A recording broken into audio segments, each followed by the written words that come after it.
अंशुल हैं और सबसे पहले इनको बधाई। इनका चयन CHS गुरुद्वारा होम मिनिस्ट्री में हुआ है और इस बीच ये इनका दूसरा चयन है। हाँ, इससे पहले डिफेंस मिनिस्ट्री के लिए हुआ था। तो बेसिकली आज इनको इसलिए बुलाया गया है आपसे मिलने के लिए। मैं चाहता हूँ कि फेलिसिटेशन का एक दौर बड़े लंबे गैप के बाद हो पाता है, तो कुछ अनुभव शेयर करें, क्योंकि अब आगे इस वर्ष पूरे एग्ज़ाम लगे हुए हैं। तो जो CGL, CPO, CHSL और MTS इस पूरे लगातार प्रिपरेशन आपकी सबकी चल रही है। तो डेली हम तो मोटिवेट करते रहते हैं, चीज़ें लगातार बताते रहते हैं। आज अंशुल अपने अनुभव शेयर करेंगे, ठीक। और उससे के अलावा जो भी आपके मन में कोई सवाल आए तो आप पूछ सकते होंगे। तो सभी को एक साथ एक बैच में नहीं बुलाया गया, जो जिस समय आ सकता था।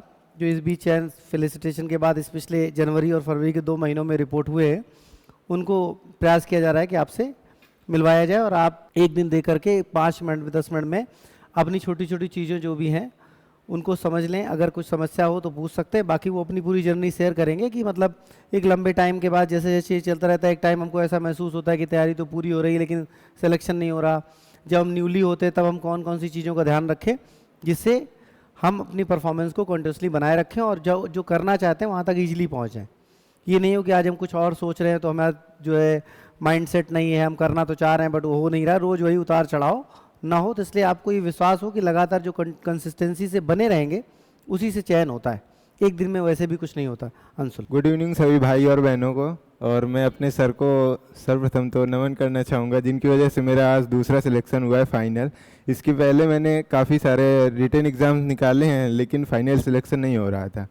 फिर जब मैं सर के पास आया था तब मैं यही बात बोलता था कि सर फाइनल सिलेक्शन नहीं हो पाता है। देन सर बोलते थे पेशेंस रखिए, बट मेरे अंदर वो नहीं था। बट एक चीज़ थी, जुनून। मतलब अगर पेशेंस नहीं है तो मेहनत ज़्यादा करता था। तो मेहनत करनी है सब आप लोगों को भी। आप लोग सबसे पहले अपना सिलेबस करते रहिए, अगर सिलेबस हो गया है देन प्रैक्टिस करते रहिए, हो जाएगा। बाकी आप लोग अपने अकॉर्डिंग पूछिए जो पूछना है, मैं ऐसे क्या बताऊँ। जीएस का हाँ वास्ट होता है, तो पहले उसके लिए मेन 4 सब्जेक्ट हैं, उनको पहले कवर करिए और टाइम टू टाइम आप करंट अफेयर उसको भी अपडेट करते रहिए। साइंस भी कर सकते हैं, history, geography, polity and economics ये मेन है। एंड साइंस पार्ट से भी आता है तो उसमें सबसे ज़्यादा फोकस हमें बायोलॉजी पे करना है। बायोलॉजी का पोर्शन साइंस में ज़्यादा रहता है तो उसको करते रहना है। और मतलब सिलेबस जब हो जाए उसके बाद हमें मॉक टेस्ट स्टार्ट करने होते हैं। सिलेबस कैसे करना है अपना, मतलब डेली टारगेट बना के रखिए। अगर ऑफलाइन जाते हैं तो ऑफलाइन में सर पढ़ाते ही होंगे कैसे पढ़ना है। अगर ऑनलाइन करते हैं आप लोग तो मतलब क्या करना है आपको ये डिसाइड करके रखना है। और जीएस इसी तरह से करना है।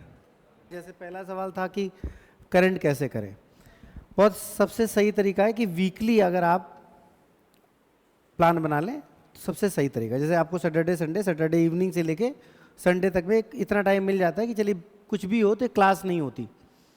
ऐसा नहीं कि 7 दिन क्लास नहीं हो सकती, सच ये कि 7 दिन आप बर्दाश्त नहीं कर सकते, वो ज़्यादा बड़ी बात है। बात आप समझ रहे हैं? 7 दिन क्लास, वो किसी किसी को नहीं कभी कभी लगता है कि 7 दिन है। जैसे शुरू में मैं भी जब पढ़ाता था तो 7 दिन पढ़ा रहे हैं, बाद में रियलाइज हुआ कि नहीं नहीं, इससे ज़्यादा महत्वपूर्ण ये कि एक दिन का गैप मिले ताकि वो मैनेज हो सके। ये इंपॉर्टेंट नहीं कि हम 7 दिन खड़े हो जाएंगे तो अच्छा हो जाएगा, इंपॉर्टेंट ये कि आपको एक दिन का गैप मिलेगा तो आप उससे ज़्यादा अपने आप को मेंटेन कर लेंगे, वो भी तो इंपॉर्टेंट है। तो जो सैटरडे संडे टाइम मिलता है आपने प्लान कर लिया कि काम करते हैं, सब कुछ मेंटेन कर लें। संडे में हम 3-4 घंटे करंट पूरे हफ्ते की मेंटेन करेंगे और जो मंथ का आखिरी संडे होगा उसमें हम पूरा रिवाइज कर लेंगे। अब उसका तरीका क्या होना चाहिए? एक तो मंथली मैगजीन फॉलो करनी चाहिए, बताया। दूसरी चीज़ वीकली करंट के लिए वीकली मैगजीन्स, कुछ जैसे कुछ सोशल मीडिया प्लेटफॉर्म से, कुछ टेलीग्राम चलते, इसीलिए कहते विज्ञान वरदान है अभिशाप। उपयोगिता करोगे तो वरदान है, दुरुपयोग करोगे सिंगल डंडी, डबल डंडी, नीली डंडी तो बस खेलते रहो तो अभिशाप है कि नहीं? तो अब उसी जगह टेलीग्राम चैनल हैं, कुछ लोग अच्छे से, मान ली मैथ्स के लिए हम लोग ऑलरेडी पर्याप्त काम कर रहे हैं, लेकिन कुछ कंटेंट हफ्ते में कुछ प्लेटफॉर्म्स पे आता है, आपने उसको फॉलो करिए। फिर मंथली एक मैगजीन फॉलो कर ली, किसी अच्छे राइटर जैसे अरियंत की अच्छी आती है उसको मंथली फॉलो कर लिया। फिर 6 महीने की आती है उसको देख लिया। तो क्या हुआ, वही कंटेंट बार बार जगह जगह आपको मिलता रहेगा और पता नहीं चलेगा कि कब कंटेंट करंट के आप टच में बने रहेंगे। अब उसके बाद बाकी जीएस वाले पार्ट की बात करें तो उनमें चारों जो सब्जेक्ट्स हैं, क्योंकि अब इस समय सिलेक्शन किसी एक पर्टिकुलर सब्जेक्ट से नहीं होना है, 2 से भी नहीं होना, चारों को मेंटेन करना पड़ेगा। होता ये कि जब जीएस टच करना स्टार्ट करते तो हमको ये लगता है कि बस आज शुरू किया कल आ जाए। ये मैथ्स में होता है। आज आपने एसआई पढ़ा, कल एसआई का क्वेश्चन सही होने लगेगा। लेकिन जीएस में नहीं होगा कि आज हिस्ट्री शुरू की, कल हिस्ट्री क्वेश्चन सही हो जाएगा। वो तब सही होगा जब पूरी हिस्ट्री कवर होगी, तब कहीं क्वेश्चन सही होंगे। इसलिए थोड़ा थोड़ा करते करते धीरे धीरे प्रिपरेशन बनी रहे, तो जब हम कंपटीशन, जब हमारा मैथ्स पूरा होगा, जब हमारा इंग्लिश पूरा होगा, जब रीजनिंग पूरा होगा, तो जीएस में भी हम जीरो नहीं होंगे। हमने कुछ पार्ट ऑलरेडी अगर अंडरस्टैंडिंग बना ली होगी। ठीक, अगर इस तरह की आदत मेंटेन करेंगे तो समस्या नहीं आएगी। बात समझ पा रहे? जैसे मैंने बहुत पहले कई बार एक जब संवाद सेशन लेते हैं, जब बच्चे बहुत कुछ टाइम के बाद, जैसे तो बीच में इधर फेलिसिटेशन ही दिसंबर में हुआ था, तो काफ़ी सारी चीज़ें ऑलरेडी डिस्कस हो चुकी। तो उसमें डिस्कस किया था कि डिस्क्रिप्टिव किताबें अभी तक स्पेसिमेन में जैसे किताबें छपती हैं तो आती हैं, फिर उनको देखना होता है। तो मैं कई बार रिकमेंड कर चुका हूँ एनसीईआरटी नोट्स बाई अरिहंत। आप दुनिया में कोई भी किताब आपके पास उस लेवल की अगर है तो ठीक अलग बात है, नहीं तो आप कुछ भी पढ़ रहे हो, आपने किसी भी संस्थान में पढ़ा हो, आप कुछ भी कैसे भी पढ़ रहे हो, बट अगर डिस्क्रिप्टिव किताब को फॉलो किया जाए और उसी की ऑब्जेक्टिव ली जाए तो वो आपको बहुत हेल्प करेगी। एनसीईआरटी नोट्स के नाम से आती है, on the base of NCERT वो बनाई गई हैं। 5 आर्टिकल्स डिस्क्रिप्टिव और 5 ऑब्जेक्टिव। जैसे आपको लगता है डिस्क्रिप्टिव की आपको जरूरत नहीं, आपके डिस्क्रिप्टिव का अच्छा है, तो सिर्फ ऑब्जेक्टिव ले लीजिए और उसको धीरे धीरे धीरे धीरे करके सॉल्व करते, धीरे धीरे ग्रो करेगा। डिपेंड करता है कि आप कहाँ स्टैंड करते हो। और करंट के लिए बातचीत होगी। इंग्लिश है, शुरू में बड़ी कठिन लगती है, पर धीरे धीरे अगर उस पर रोज़ हम काम करना स्टार्ट करें तो कौन कहता है कि नहीं संभव है? सब कुछ पॉसिबल है भाई। जब मैं स्वयं माइनस से आ सकता हूँ, आप खड़े हैं जहाँ से तैयारी शुरू की, मान ली डिफेंस में चयन, मान ली इनका डिफेंस में चयन नहीं हो, ये भी तो हो सकता है पूरी स्ट्रेटजी बदल के आए कि पूरा एसएससी में कहीं सिलेक्शन पाएंगे, हम इस स्ट्रेटजी में सेलेक्ट करें। ये भी तो हो सकता था कि नहीं वहाँ नहीं हो, अब कुछ नहीं कर पा रहे। तो जिस डिप्रेशन है, तनाव की आप बात करें, रोज़ आता है, रोज़ शाम को आता है। उसका सिर्फ एक सिंगल उत्तर होता है कि पूरे दिन मेहनत करिए, शाम को डिप्रेशन नहीं फील होगा, नींद आएगी बढ़िया। और अगर आपने पूरे दिन सोचा और पढ़ा नहीं तो शाम को भी बस सोचते रहो, ऊपर देखते रहो। आप मेहनत से करो, ईमानदारी से, तो शाम को ऑटोमेटिक बढ़िया से नींद आएगी। ठीक, तो और किसी को कोई कंसर्न हो तो मैं भी और अंशुल भी उत्तर देने के लिए भी यहाँ हैं, आप बता दें।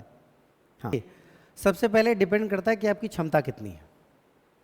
जैसे इंडिविजुअल किसी की नहीं, ना आपकी बात करो। जैसे मान लो किसी ने मैथमेटिक्स स्टार्ट किया, अब उसको मैथमेटिक्स के 25-30 क्वेश्चन करने में 3 घंटे लग रहे हैं, 2 घंटे लग रहे हैं, इसका मतलब वो सब्जेक्ट उसका बहुत वीक है।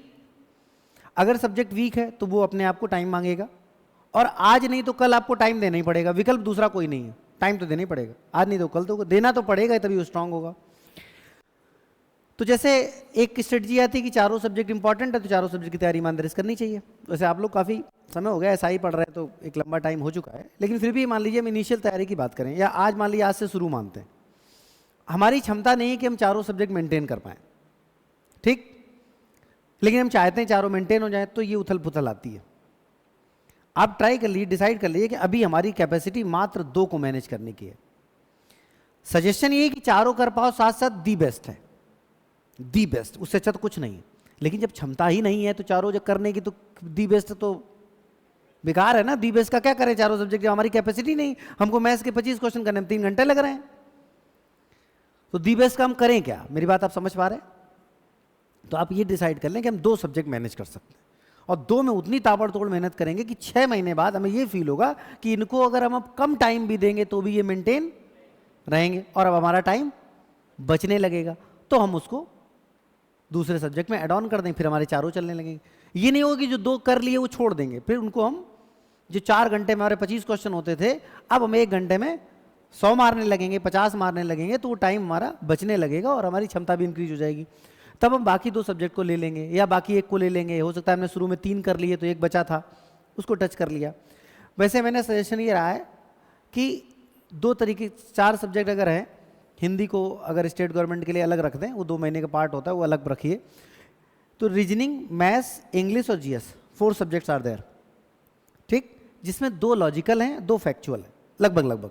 वैसे तो सब कुछ लॉजिकल है, लेकिन अगर बहुत सिंपली हम मतलब सामान्यता बाइफर्केट करें तो मैथ्स और रीजनिंग लॉजिकल है, और इंग्लिश और जीएस फैक्चुअल है। अगर आपकी 2 सब्जेक्ट की क्षमता है तो मैथ्स और जीएस पे पहले पकड़ बना ली चाहिए, सलाह है, ठीक, एक फैक्चुअल, एक लॉजिकल। अब जब आपकी मैथ्स में थोड़ी लॉजिकल पकड़ हो जाएगी तो रीजनिंग अपने आप इजी लगने लगेगी। बात समझ, चारों की क्षमता नहीं, तब चारों की क्षमता दी बस, उससे अच्छा तो कुछ होता ही नहीं है। फिर उसके बाद तब तक जीएस कवर होने वाली होगी, मैथ सबसे लंबा चलेगी, मजबूरी है, वो है ही इतनी लंबी, विकल्प कुछ है नहीं। आप खुद देखते हो कि क्लास में लगा शुरू से लेकर अंत तक क्लासिक क्वेश्चन चलते रहते हैं। अगर मैं क्वेश्चन सॉर्ट करूंगा तो आप अपने कंपटीशन के लिए बेकार हो जाओगे, ये हमको अच्छे से पता है। तो हमें बेकार नहीं करना है। 100 बार बुराई कर लो कि बहुत ज़्यादा कंटेंट है तो करते रहो। देखो ना कई बार सर बहुत ज़्यादा, इतना कैसे, ऐसा ही में 50 क्वेश्चन हो जाते बहुत, तो गुलदस्ता थोड़ी ना बेच रहे हैं कि थोड़े कम फूल होंगे तो भी चलेगा, फूल ही तो हैं। आप कंटेंट पढ़ रहे हैं, आपको एक भी टाइप का क्वेश्चन प्रैक्टिस में नहीं आएगा तो एग्जाम में क्या करोगे? करोगे नहीं, क्योंकि वहाँ तो पूरा अपने आप में अंबार होगा। तो आपने इस तरह कर लिया। फिर उसके बाद आपके पास जैसे ही मैथ में फ्लो आ गया वैसे आपने रीजनिंग को साथ में पकड़ लिया। ठीक, यही शुरू करते समय और यही जो जो समस्या आप फेस कर रहे हैं तब भी। तो पहले आपको लगता है चारों नहीं मैंने जो, दो को एकदम फुल स्पीड दे दो। अब उनको कम ताकत भी दोगे तो भी वो चलते रहेंगे, फिर दो को और पकड़ के स्पीड दे दो, ऐसे करके एक फ्लो बना लीजिए। अंततः आपको चारों सब्जेक्ट ही मैनेज करने पड़ेंगे साथ में। ऐसा नहीं होगा कि आप अभी बच जाएंगे तो हमेशा बच जाएंगे, हमेशा नहीं बच जाएंगे। आज बच सकते हैं, एक रास्ता बता रहे हैं उसके साथ करिए। ठीक, और बताइए। ठीक है, मन में कोई सवाल नहीं? ठीक है, तो बाकी चीजें चलेगी, तो बस 2 मिनट